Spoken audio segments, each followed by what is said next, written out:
Bonsoir à tous. 8 morts, des blessés et d'importants dégâts matériels. C'est le tragique bilan de l'incendie déclaré ce mercredi dans une boulangerie à Mans.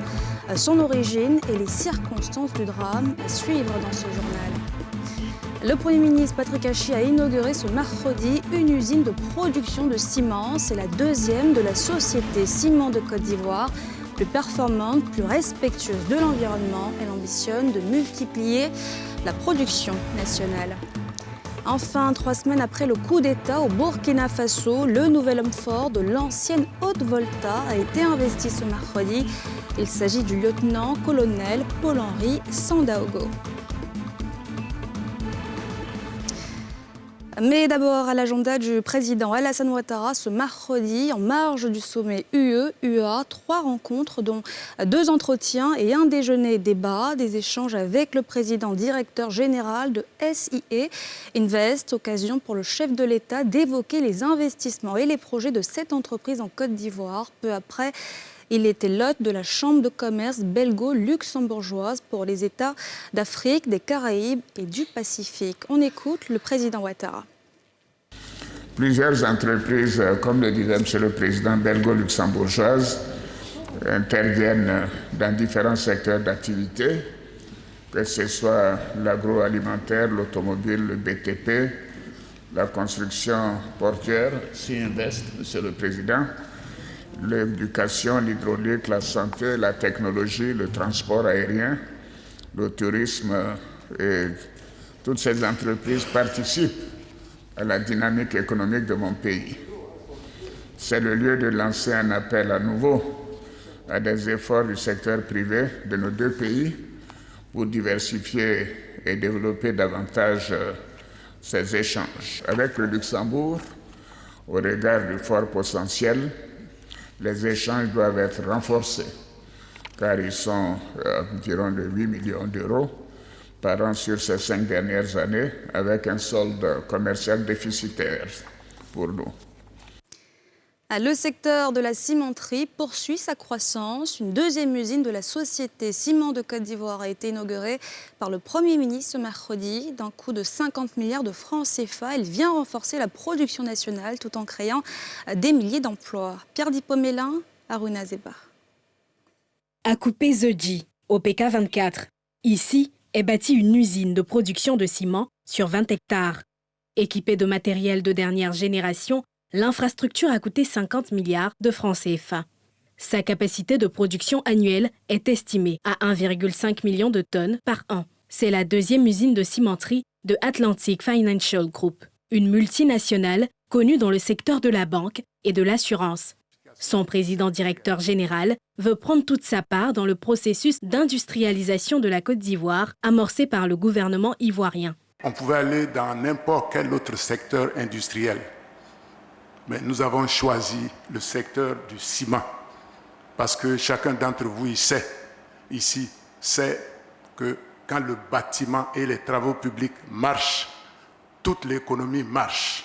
Et c'est la raison pour laquelle nous avons voulu apporter notre petite pierre dans cet édifice et au niveau de ce secteur industriel. Cette 2e réalisation de Dosongui dans le secteur du ciment offre 700 emplois directs et 2000 emplois indirects. Le Premier ministre Patrick Hachi, venu en personne inaugurer l'usine, a rassuré le secteur privé ivoirien de l'accompagnement du gouvernement. Le projet de la 2e unité de fabrication du ciment du groupe Atlantique s'inscrit parfaitement dans la stratégie du gouvernement de développer le cluster des matériaux de construction et particulièrement le secteur du ciment, essentiel à toute ambition de développement et à toute modernisation engagée d'infrastructures, à toute volonté politique volontariste de logement et à tout espoir d'édification d'une nation plus solide et moderne. Je veux enfin lancer un vibrant appel à l'ensemble des acteurs et investisseurs privés, nationaux et internationaux, pour qu'ils aient la lucidité et l'audace, à l'instar du groupe Atlantique, de saisir toutes les opportunités d'investissement qu'offre la Côte d'Ivoire. Elles sont immenses, croissante, plurielle. C'est le boom du secteur de la cimenterie en Côte d'Ivoire depuis ces 10 dernières années. De moins de 2 millions de tonnes de ciment par an en 2011, le pays est passé à 16 millions de tonnes en 2021, soit d'augmentation, un taux de 575%. C'est aussi le signe que le secteur du BTP se porte bien au regard de nombreux chantiers dans la capitale économique du pays, mais aussi dans les villes de l'intérieur. Un peu plus tard, le Premier ministre était à la conférence mondiale de la noix de cajou qui s'est ouverte ce mercredi à Abidjan. À cette occasion, Patrick Hachi a invité les investisseurs à investir massivement dans la transformation. Le pays ne transforme que 10% sur place. Salif Yalikwe, Fulgence Kissiedou. Abidjan, pour la deuxième fois consécutive, devient la capitale mondiale du cajou. Après l'édition en 2020, la capitale ivoirienne accueille depuis ce mercredi la 7e édition de la conférence mondiale du cajou, couplée avec les journées nationales des exportateurs de cajou de Côte d'Ivoire. Soutenir la croissance du secteur de la noix de cajou grâce à la transformation de la production est la thématique retenue pour ces assises de 72 heures. À l'ouverture des travaux, le chef du gouvernement ivoirien, Patrick Hachi, a lancé un appel aux investisseurs. Je vous invite donc à venir investir ou à continuer à investir dans la transformation du cajou en Côte d'Ivoire, un pays qui s'ouvre sur un vaste marché régional, renforcé par la zone de libre-échange continentale africaine, la ZCAF. Vous trouverez un gouvernement totalement disponible, une administration engagée et pleine de modernisation pour accompagner et soutenir vos projets d'investissement. Le commissaire général précise les enjeux de cette convention. Parmi les défis, les questions logistiques constituent un enjeu crucial.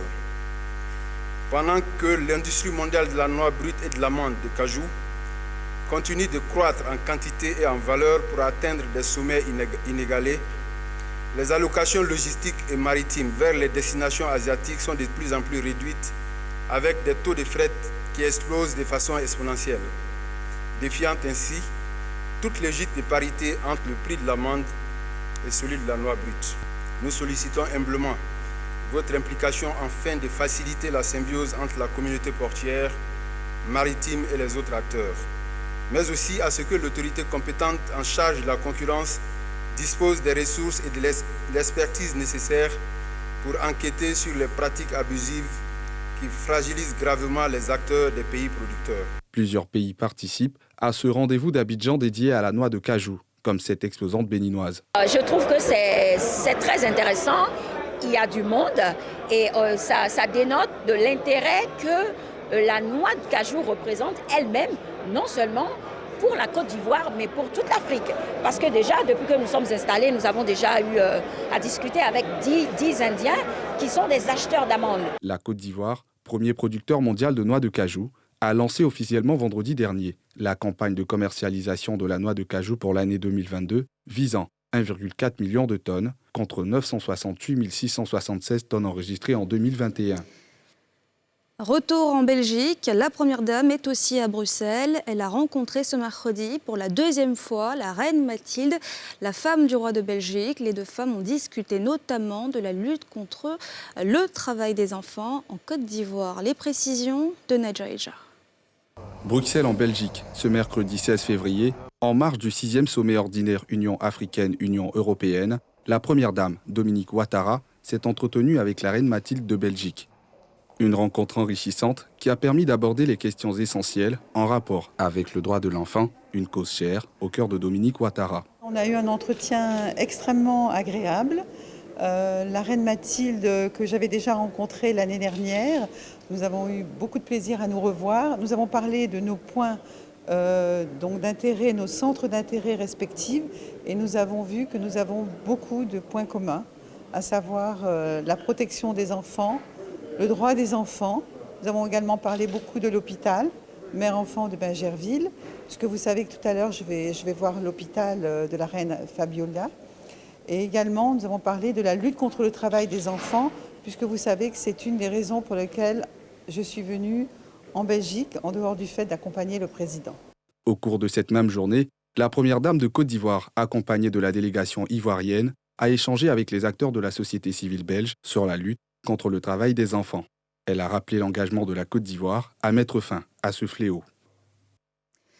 Je vous le disais, ce drame qui a touché la ville de Mans ce mercredi, cet incendie meurtrier qui s'est déclaré dans une boulangerie aux alentours de 9 h ce matin. Le bilan est lourd, 8 morts et 9 blessés en situation critique. L'origine de l'incendie et les circonstances de la tragédie dans ce récit de Brice Niawa. 8 morts et 9 blessés dans cet incident survenu dans une boulangerie au quartier commerce de Mans. L'incendie aurait été provoqué par la fuite de gaz butane dont la bonbonne était défectueuse. L'explosion a également causé de nombreux dégâts matériels. Un restaurant contigu est parti lui aussi en fumée. Des fenêtres et portes de maisons voisines calcinées, des voitures et des motos garées à proximité ont également été endommagées. Je voudrais vraiment les féliciter toutes les autorités, vraiment exprimer ma compassion à l'endroit des victimes au sens de ceux qui ont perdu quelque chose. Effectivement, pour l'instant, je n'ai pas l'ensemble des dégâts, mais je constate que ce n'est pas du tout évident. Et je voudrais vraiment féliciter les autorités qui nous ont permis d'endiguer cette situation. Apparemment, le dégât est majeur parce qu'à vue d'œil, on constate effectivement qu'il y a vraiment de grands dégâts, j'allais dire. Je voulais dire à tous les sinistrés de se calmer, que la mairie est avec elle. Si au départ on comptait 7 morts, le 8e cas est survenu à la morgue. Il s'agit de l'un des responsables qui s'est rendu pour identifier les corps. À la vue des corps calcinés, il a perdu connaissance avant de perdre aussi la vie. Si l'identité des victimes n'a pas été dévoilée, il faut préciser qu'ils étaient tous employés dans la boulangerie qui a connu le sinistre. L'opération d'identification reprendra dans les jours à venir, selon les autorités administratives.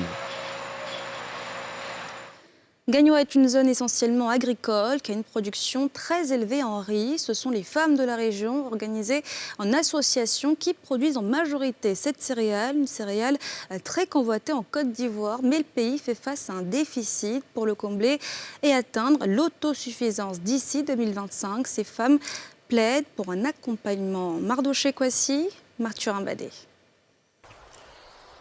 Nous sommes au cœur d'une des rizières de l'Union des femmes productrices de riz de Gagnoa, au quartier Soleil, en périphérie de la commune.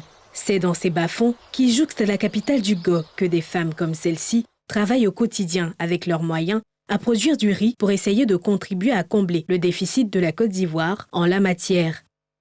Un travail très exigeant qui leur demande d'énormes efforts. Nous n'avons pas de moyens, donc on le fait nous-mêmes, on laboure avec la daba. Quand on finit de labourer, on plane. Quand on finit le planage, on met la semence sur une planche pour attendre les 14 jours. Quand les 14 jours arrivent maintenant, on enlève et puis on repique nous-mêmes. Quand on a fini le repiquage, là, on doit pomper. Quand on finit de pomper, on met de l'eau. Quand on finit de mettre l'eau, on évacue l'eau et puis on met l'engrais. Quand on finit de mettre l'engrais, il faut repomper encore avec les produits de chenille, tout ça là. Quand on finit ça maintenant, on met un peu d'eau en bas du riz pour attendre. Un mois après, il faut lancer encore la deuxième prise de l'engrais. Quand ça arrive, on est obligé de surveiller. Quand le riz mûrit, on coupe. Quand on finit de couper, on ramasse, on fait des tas, on tape à la barrique. Quand on finit le tapage maintenant, on sèche encore et puis après on vanne nous-mêmes. Quand on finit de vanner, on remet au soleil pour amener ça maintenant à la machine. Malgré leur volonté de produire en grande quantité pour nourrir plus d'Ivoiriens, ces femmes sont confrontées à de nombreuses difficultés qui les freinent dans leur élan. Les clients même qui nous manquent beaucoup. Nous sommes fatigués, on vieillit, on prend de l'âge. On a besoin vraiment des machines, on a besoin de l'engrais, on a besoin des produits. Parce que sans ça, on ne peut pas travailler. Et puis, pour avoir assez de riz, assez de production là, il faut vraiment des matériels. Il faut nous venir en aide. L'engrais coûte tellement cher. Aujourd'hui, un sac d'engrais fait 40 000. Des problèmes auxquels la structure Le Grenier du Go essaie de proposer des solutions dans la limite de ses moyens. On leur donne les moyens pour acheter des engrais, les moyens pour acheter les produits. Tous les besoins dont les femmes ont besoin, elles viennent pour l'avoir. Mais elles aussi, ces moyens sont limités. Les produits ont tellement augmenté que ça crée maintenant vraiment un problème à un autre niveau. Pour pouvoir venir totalement en aide à ces femmes, ça devient un peu compliqué. C'est pourquoi on a sollicité l'aide de certaines ONG. Et bon, aujourd'hui, on attend le résultat que ces ONG peuvent nous apporter. Certaines ONG travaillant dans le domaine de l'autonomisation de la femme étudient également la possibilité d'accompagner ces femmes productrices de riz, notamment pour la commercialisation de leurs récoltes. Elles ont une dynamique qu'il va falloir valoriser. Donc nous essayons de les mettre en liaison avec certaines structures, en tout cas pour l'écoulement de leurs produits. Le riz constitue le premier poste de dépenses alimentaires des ménages ivoiriens. Pourtant, la production nationale ne couvre que 50% de la demande intérieure. Pour combler ce déficit, la Côte d'Ivoire a recours à des importations massives de riz blanchi. Une dépendance à l'exportation qui peut trouver une solution dans un soutien massif aux initiatives telles que celle de l'Union des femmes productrices de riz de Gagnoa. Et puis à l'étranger, 3 semaines après le coup d'État contre le président Roch Marc Christian Kaboré, le Burkina Faso a investi ce mercredi le nouvel homme fort du pays. Il s'agit du lieutenant-colonel Paul-Henri Sandaogo. Il a juré de préserver et de faire respecter la Constitution. Pierre Dipomela. Le nouvel homme fort du Burkina Faso, le lieutenant-colonel Paul-Henri Sandaogo Damiba, a été investi mercredi président par le Conseil constitutionnel, 3 semaines après le coup d'État qu'il a porté au pouvoir et juste avant la redéfinition de la présence militaire internationale dans le Sahel. La plupart des Burkinabés qui ont suivi la cérémonie à la télévision nationale ont adhéré au discours du nouveau président de la transition. Il parle des valeurs d'intégrité, il nous invite à revenir aux fondamentaux de notre vivre ensemble. Il s'engage à gouverner par l'exemple, il s'engage à lutter contre des fléaux de notre pays, notamment la politisation de l'administration, l'injustice, la gabegie, la corruption. Et là, je pense que ce sont des fléaux qui ont longtemps miné l'administration et puis le Burkina Faso tout entier. Et bien, on ne peut que lui souhaiter bonne chance. Et moi, j'ai foi qu'il va réussir. En tant que jeune, parce que nous voulons en tout cas la révolution dans ce pays, comme à l'époque, moi j'ai toujours dit prophète Thomas Sankara n'était pas président mais un prophète. Il est venu en tant que messie. Et moi-même, j'ai fait une chanson pour lui. Voilà, donc je pense qu'avec les militaires, on a confiance. On a confiance aux militaires. Parce qu'on dit l'armée, ce n'est pas l'armoire. Ce qu'il dit, il fait. Voilà, même s'il fait, après, on va voir que l'acte est concret. Et je pense qu'ils vont tenir parole. Le lieutenant-colonel Damiba, 41 ans, a pris le pouvoir le 24 janvier à Ouagadougou après 2 jours de mutinerie dans plusieurs casernes du pays, renversant le président élu, Roch Marc Christian Kaboré, accusé notamment de ne pas avoir réussi à contrer la violence djihadiste qui frappe le Burkina depuis près de 7 ans. Et voilà, c'est la fin de ce journal. Merci de l'avoir suivi. Vous avez rendez-vous demain avec Evelyne Débat. Excellente suite de programmes sur la nouvelle chaîne ivoirienne.